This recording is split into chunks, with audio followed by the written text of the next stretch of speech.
Ayer se paró el presidente de Estados Unidos en Ucrania. Es una declaración, sin decir nada. Su pura presencia en Ucrania ya es una declaración hacia Rusia. Luego se habló mucho de que cómo iba, porque llegó casi sin avisar, dicen algunos, pero no, esas reuniones se planean en lo oscurito con anticipación. No puede que el presidente viaje sin avisar, ¿no? Pero sí decían que tenerlo en esa zona donde están siendo víctima de ataques podría poner en peligro. Imagínense que algún accidente le pasa al presidente de Estados Unidos estando en Ucrania de visita en la torre. Sería gravísimo. Pues estuvo, dijo, vine para quedarme. Así, y anunció que va a seguir apoyando a Ucrania y que le va a dar ayuda militar.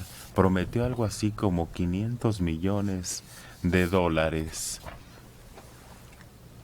Pero hoy ya contestó Putin. Desde ayer, el primer ministro de Rusia dijo, primero, no le exageren, el presidente no es un héroe por venir, el presidente de Estados Unidos, y nunca estuvo en peligro, dijo el encargado de la seguridad en Rusia. Pero hoy el presidente ruso, Vladimir Putin, suspendió la participación rusa en el Tratado de Control de Armas Nucleares firmado con Estados Unidos. Se trata del principal anuncio en el discurso del Estado de la Nación que Putin utilizó principalmente para demonizar a Occidente. Me veo obligado a anunciar hoy que Rusia suspende su participación en el Tratado sobre Armas Estratégicas Ofensivas. Putin afirmó que Rusia debe estar preparada para probar armas nucleares si Estados Unidos lo hace primero. Le van subiendo. Putin lo consideró un insulto el que se presentara. Yo considero que va a haber guerra entre Rusia y Estados Unidos ahí, porque Putin no va a ceder. Estados Unidos no se puede echar para atrás. Entonces va a haber un conflicto armado. Puede ser atómico, desde luego. Putin lo dijo, Mario. Quiero repetirlo. Son ellos los culpables de la guerra y nosotros estamos usando la fuerza para detenerla. ¿No tienen en cuenta? Ahí sí, eso no es defendible, pero de ninguna forma, ¿no? Quien invadió al otro país fue Rusia, usando un ejército. No hay discusión de eso. Hay tratados internacionales que dicen no usar la fuerza para dirimir conflictos con otros países. Invadió con fuerzas armadas mucho mayores que la capacidad de un país menor como Ucrania para defenderse. Ahí sí no hay discusión. Todas las consideraciones que hay es que se iban a meter a la OTAN, es que se iban a... pero no se habían metido. No les gusta la ideología del gobernante de Ucrania y ¿qué le van a hacer? Vas a invadir un país solo porque no te gusta la ideología o la visión. No, eso no se hace. Además, quieres trozos de ese país. Yo quiero yo quiero Crimea, yo quiero las provincias más orientales porque son mayoría rusa. Oye, tú reconociste sus fronteras, tú las fijaste. Esas fronteras las fijó Rusia dentro de la Unión Soviética. Entonces, ¿de dónde saca que hay algo que represente un peligro extraordinario para él?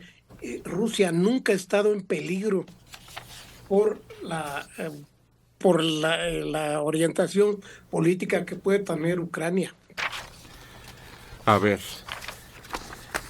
Fíjense hasta dónde se fue. Todo se repite. Seguir robando a todo el mundo y disfrazándose con eslogan de democracia y libertad.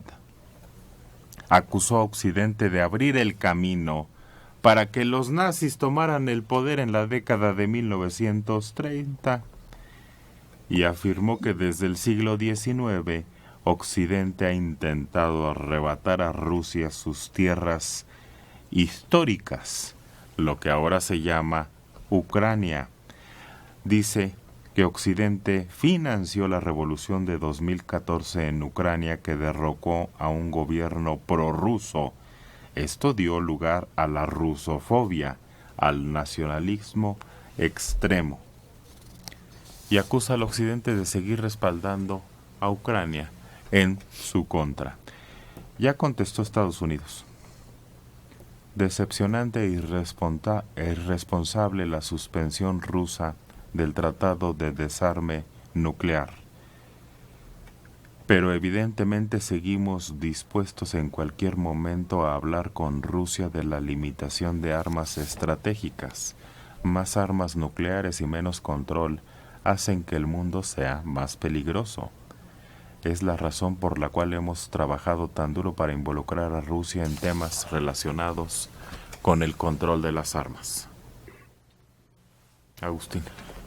Sí, yo creo que la locura de los líderes sí puede afectar lo que es la realidad de este mundo. Pero yo creo que esta Guerra Fría, estas declaraciones, este tipo de amenazas, ya las habíamos escuchado antes y nunca segundas partes fueron mejores. Ahí en ese contexto creo que los dos líderes de las dos grandes naciones, atacándose y señalando al contrincario como el causante o el causable posible de una guerra, espero que nunca llegue a esas dimensiones de locura. Tanto la balandronada de ir un presidente a algún lugar como la otra balandronada de contestarle un líder a otro líder por algo que posiblemente pudiera ocurrir.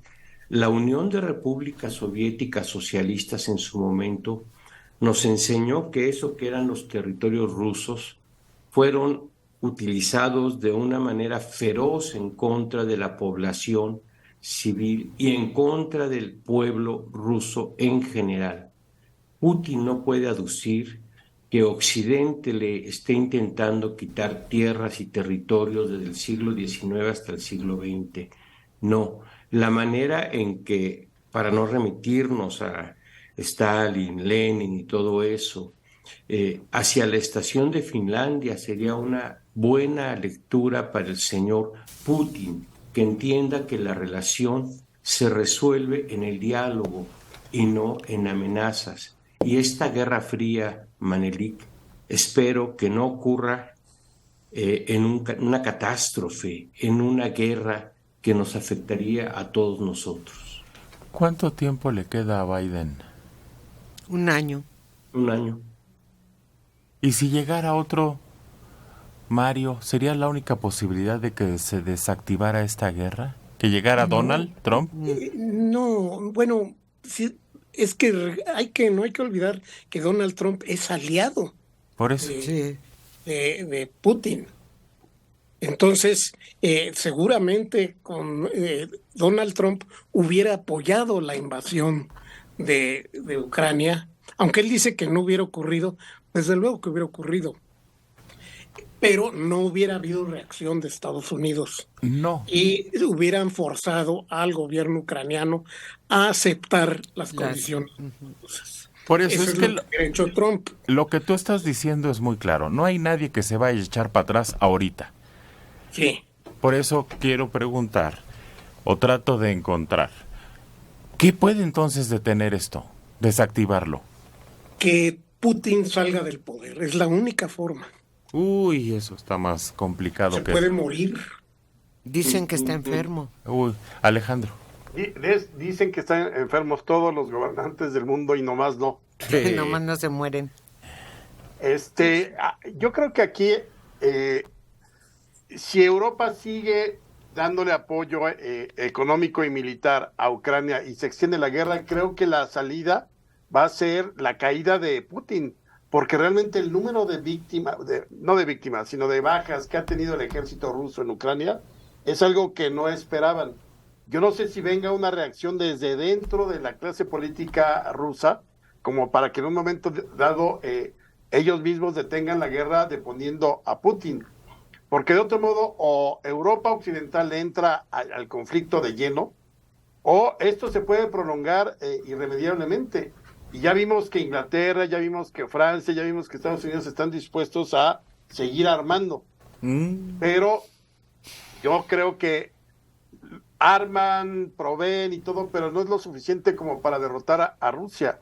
Entonces, la opción es o que un día amanezca Putin, que es un loco, porque ahí sí no es alguien metódico que esté pensando, esta es una tontería lo que está haciendo desde hace un año, es una tontería, porque ni salieron los rusos que vivían en Ucrania a recibirlos como héroes y libertadores, ni nada de todo lo que dijeron que iba a pasar sucedió.